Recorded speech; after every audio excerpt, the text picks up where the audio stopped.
आणि स्वतःचं संरक्षण करण्यासाठी त्यांच्याकडे पुरेसं सैन्यदल नाहीये. पूर्वी पण नव्हतं आणि आता तर अजिबातच नाहीये. शिवाय मागे सांगितल्याप्रमाणे हा शिया देश आहे, अरब देश आहे, सुन्नी देश आहेत. हे सगळे देश आता एकवटून इराणच्या विरुद्धात उभे आहे. फक्त त्यांच्याकडे इराणशी लढायची शक्ती नसल्यामुळे कारण इस्रायलला आत्ताच्या घडीला समेट नको आहे. त्यांना इराणची पूर्ण बरबादी करणं त्यांचं ध्येय आहे, की आम्हाला तुमच्याशी मुळी वाटाघाटी करायच्याच नाहीये. नमस्कार. महा एम-टी-व्हीमध्ये आपल्या सर्वांचं हार्दिक स्वागत आहे. मी चंद्रशेखर नेने, आंतरराष्ट्रीय घडामोडींचा अभ्यासक. माझ्याबरोबर सेजल व्हिडिओग्राफर आहे. आपण पुन्हा सध्या जे पश्चिम आशियामध्ये घनघोर युद्ध चालू आहे, अमेरिका, इस्रायल विरुद्ध इराण त्याबद्दल बोलूया. खरं म्हणजे या युद्धाचा पोत आता बदलत चाललेला आहे. आता हे केवळ अमेरिका, इस्रायल विरुद्ध इराण असं युद्ध राहिलेलं नाही. तर नुकतंच सौदी अरेबिया, संयुक्त अरब अमिराती, कतार, बहरीन, कुवेत या सगळ्या अरब देशांनी अमेरिकेला विनंती केली आहे, की ह्या वेळेला इराणच्या संपूर्ण सैन्याची नांगी ठेचा आणि हे युद्ध तुम्हाला पूर्णत्वाकडे न्यायचं आहे, मध्येच सोडून द्यायचं नाही आहे. त्याचं कारण असं, की मध्येच जर सोडलं, तर इराण पुन्हा आमच्यावरती दादागिरी करायला सुरुवात करेल. काय आहे, की हे जे असे सगळे देश मी तुम्हाला सांगितले, या देशांकडे भरपूर तेल, भरपूर नॅचरल गॅस हे सगळं आहे, त्यामुळे श्रीमंती आहे. परंतु यांची लोकसंख्या खूप जास्त नाही आहे आणि स्वतःचं संरक्षण करण्यासाठी त्यांच्याकडे पुरेसं सैन्यदल नाही आहे. पूर्वी पण नव्हतं आणि आता तर अजिबातच नाही आहे. त्याच्या तुलनेमध्ये इराण हा खूप मोठा देश आहे. इराणमध्ये जरी मध्यभागी वाळवंट असलं, तरी बऱ्याचशा देशामध्ये उत्तम प्रकारची वनसंपत्ती आहे आणि त्यांना त्या गल्फचा संबंध किनारा मिळालेला आहे.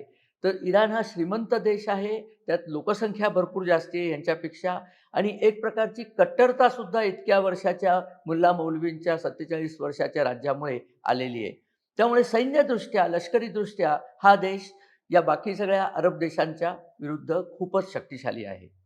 शिवाय मागे सांगितल्याप्रमाणे हा शिया देश आहे, अरब देश आहे, सुन्नी देश आहेत. ती त्यांची जी कर्बलाच्या युद्धानंतरचे जे शत्रुत्व सुरू झालंय, ते अजूनही तितक्याच द्वेषाने चालू आहे. त्यामुळे या अरब देशांना कोणीतरी संरक्षक असणं अतिशय आवश्यक आहे. आतापर्यंत अमेरिकेने ती भूमिका घेतली होती. परंतु या महिन्याभराच्या युद्धामध्ये असं लक्षात आलंय, की अमेरिकेला ती भूमिका तितकी चांगल्या रीतीने पार पाडता आलेली नाही. कारण इराणनी टाकलेली सगळी मिसाईल्स या देशांच्या वरती जे इराणने आक्रमण केलं, त्यातली काही मिसाईल्स अडवून धरली अमेरिकेच्या अँटी मिसाईल शील्डनी, पण बहुतेक सगळी मिसाईल पडली आणि त्या पडल्यामुळे त्यांचं भरपूर नुकसान झालंय. काही मिसाईल्स तर त्यांच्या आता उदाहरणार्थ कतारचा जो रास लफान नावाचा सर्वात मोठा गॅस प्लांट आहे, नॅचरल गॅस प्लांट आहे, त्याच्यावरती पडली. त्या प्लांटचं आता नुकसान झालंय असं म्हटलं जातं, की ते नुकसान लढाई थांबल्यानंतर सुद्धा ते नुकसान भरून यायला 2 किंवा 3 वर्ष कमीत कमी लागतील. याचा अर्थ 2 किंवा 3 वर्ष कतार सगळ्या दुनियेला गॅस देऊ शकणार नाही आणि देऊ शकला नाही, की त्यांना पैसे मिळणार नाहीत. ती स्थिती थोडीफार सौदी अरेबियाची आहे, ती स्थिती कुवेतची आहे. ठिकठिकाणच्या गॅस आणि तेलाच्या उत्पादन करण्याच्या याच्यावरती साधनांवरती इराणने मिसाईल टाकलेलं आहे.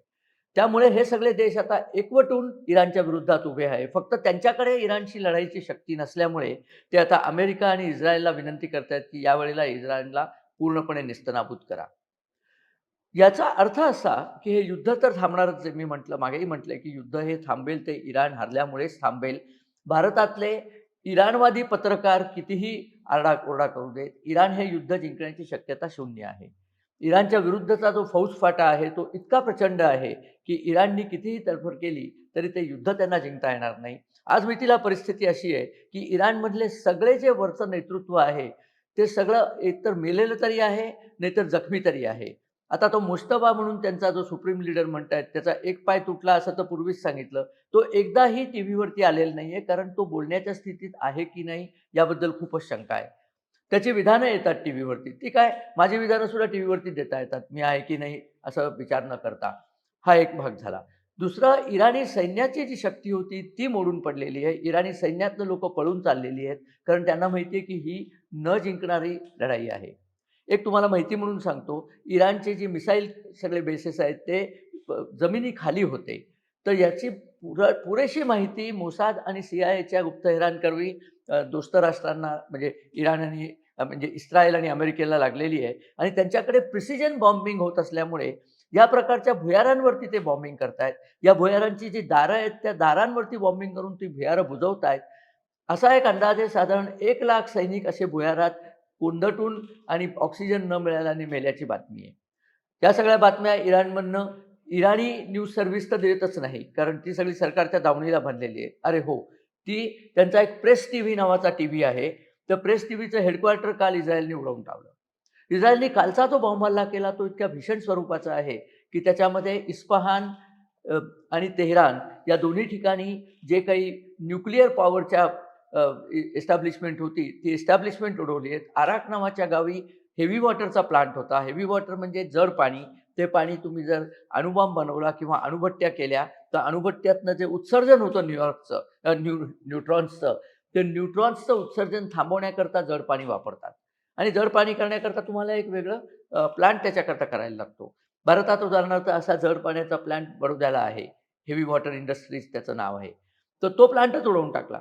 म्हणजे यांच्या कुठल्याही आण्विक भट्टीकरता किंवा आण्विक संशोधनाकरता पुरेसं जड पाणीसुद्धा उपलब्ध करून देणार नाहीत.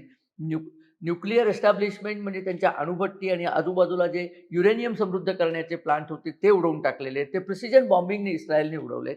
तसेच इराणने सुद्धा इस्रायलची न्यूक्लिअर रिसर्च जे दिमोना नावाचं त्यांचं गाव आहे, जे नेगेवच्या वाळवंटामध्ये इस्रायलच्या अगदी दक्षिण टोकाला आहे.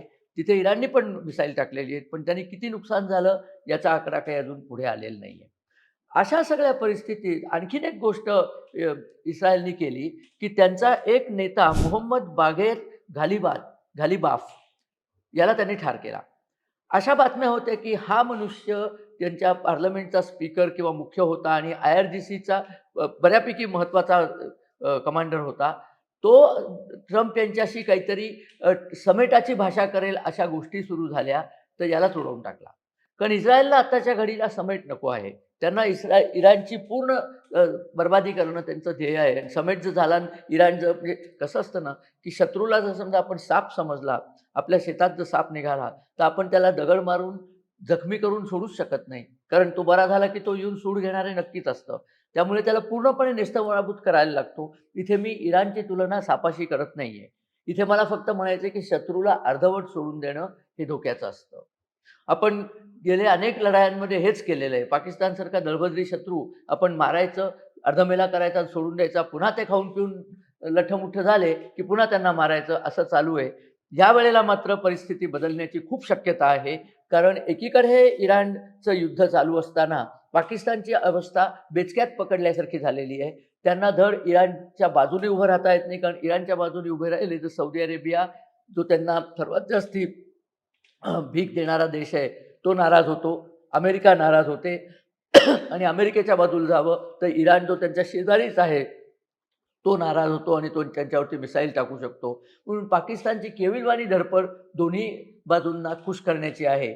त्या धडपडीचा एक परिणाम म्हणून असं सांगण्यात आलंय, की तुर्की, कतार आणि इजिप्त याचे परराष्ट्र मंत्री पाकिस्तानमध्ये आलेले आहेत.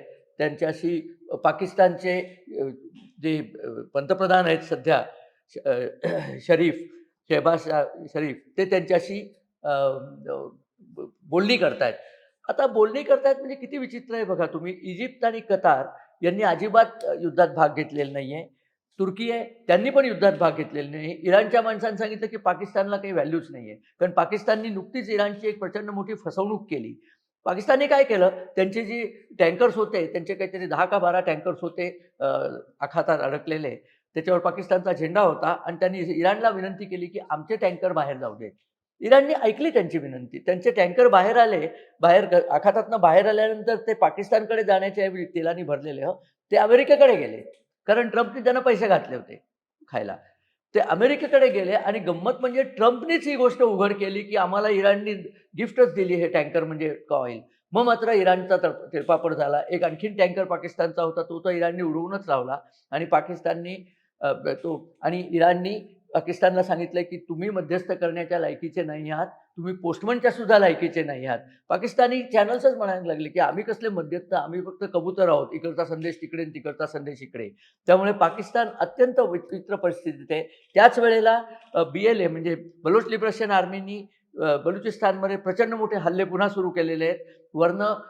उत्तरेकडनं अफगाणिस्तानच्या TTPच्या लोकांनी पाकिस्तानवर हल्ले सुरू केलेले आहेत. मुनीर बंकरमध्ये जाऊन नेहमीप्रमाणे लपून बसलेला आहे. हे फार काळ सोंग पाकिस्तानचं चालायचं नाही. पैसा संपलेलाच आहे. तेलाच्या भावात पुन्हा एकदा वाढ केलेली आहे. पाकिस्तानचे लोक म्हणतात, की तेल आम्हाला मिळतच नाहीये, काय करणार? उन्हाळा येत चाललेला आहे. भारताने पाणी बंद केलेलं आहे. हा देश हा उन्हाळा तरी काढू शकतो की नाही याबद्दल शंका आहे. पुढे काय होईल ते आपण बघणारच आहोत. परंतु या सगळ्या गोष्टीमध्ये इस्रायलने जेव्हा मोहम्मद गालिफला उडवलं, तेव्हा एक संदेश इस्रायलने दिलाय, की आम्हाला तुमच्याशी मुळी वाटाघाटी करायच्याच नाहीयेत. वाटाघाटी करायला जो पुढे आला त्याला उडवून टाकलं. त्यांच्या इतरही आणखीन एक राझाकिया म्हणून एक त्यांचा होता. राझाकिया हा त्यांचा न्यूक्लिअर रिसर्चचा प्रमुख होता. त्याला उडवला. त्याचा डेप्युटी होता त्यालाही उडवला. म्हणजे इराणमध्ये डिसिजन मेकिंग आणि लीडरशिप असलेला कुठलाच मनुष्य जिवंत ठेवायचा नाही. असा चंगच नेतान्याहू आणि प्रेसिडेंट ट्रम्प यांनी बांधलेला दिसतोय. नेतान्याहूकडे बहुतेक एक यादी आहे. त्या यादीच्याद्वारे ते एक माणूस उडवत चाललेले आहेत. अशी ही परिस्थिती युद्धाची आहे. युद्धाचा आपल्याला त्रास होणारच आहे, कारण होर्मुझच्या खाडीतनं, होर्मुझच्या समुद्रधुनीतनं आत्ता परत आपली 2 जहाजं बाहेर पडलेली आहे. पण असं 1 जहाज, 2 जहाज याच्यावरती खूप दिवस तग धरता येत नाही. गॅसचं जेव्हा सांगतात तेव्हा गॅसकरता आपण अर्जेंटिनाशी डील केलंय. अर्जेंटिनातनं गॅस येऊ घातलेला आहे. त्यामुळे गॅसची टंचाई लवकरच दूर होईल. तेलसुद्धा आपण फक्त काही आखाती देशांकडनं घेत नाही. इतर 41 देशांकडनं आपण तेल घेतो. त्यातले 8 सोडता बाकीचे सगळे आखातातनं तेल आणत नाहीत. रशियाने कबूल केलंय, की त्याला आपल्याला हवा तेवढा गॅस आणि हवं तेवढं तेल द्यायला रशिया रेडी आहे. त्यामुळे पंतप्रधान मोदी आपली तेलाची गरज भागवण्यात यशस्वी ठरतील आणि नुसती आपलीच नव्हे, इतकं सगळं तेल आलं तर ते रिफाईन करून आपण युरोपला आणि इतर देशांना सुद्धा देऊ शकू. भारताचे ग्रह उंचीचे आहेत. फक्त युद्धामध्ये आपण संयमाने भाग घेतला पाहिजे. कारण आपल्या इथे काश्मीरमध्ये जशा लोकांनी पैसे एकत्र केले हो, घरातली भांडी-कुंडी विकली का आता इराणला मदत करायची आहे. आणि त्याच्यानंतर त्यांनी काय केलं, त्यांनी इलेक्ट्रिसिटी मीटर बायकांनी फोडायला सुरुवात केली, की आम्हाला फुकट वीज द्या. अरे चोरांनो, तुम्हाला वीज फुकट द्यायची, तुम्हाला जेवायला फुकट घालायचं, तुम्हाला व्यवसाय करू द्यायचा, तुमच्या इथे टुरिझम वाढवायचं आणि त्यानंतर मिळालेले पैसे घेऊन तुम्ही इराणला देणार आहात. तुम्ही माझ्या मते पैसे नुसते नाही, तुम्ही स्वतःही इराणला जा आणि तिथल्या लोकांना मदत करा, सहानुभूती द्या. तिथे जायचं नसतं कोणाला. कुठल्याच इस्लामी नेत्याला प्रत्यक्ष लढाईत जायचं नसतं. भारताचे सगळे फायदे घ्यायचे, भारताचं फुकट जेवण जेवायचं, भारताच्या सगळ्या सुविधांचा लाभ घ्यायचा आणि ओकलायचं कोणाच्या नावाने, तर इस्लामी देशांच्या आणि इराणच्या नावाने.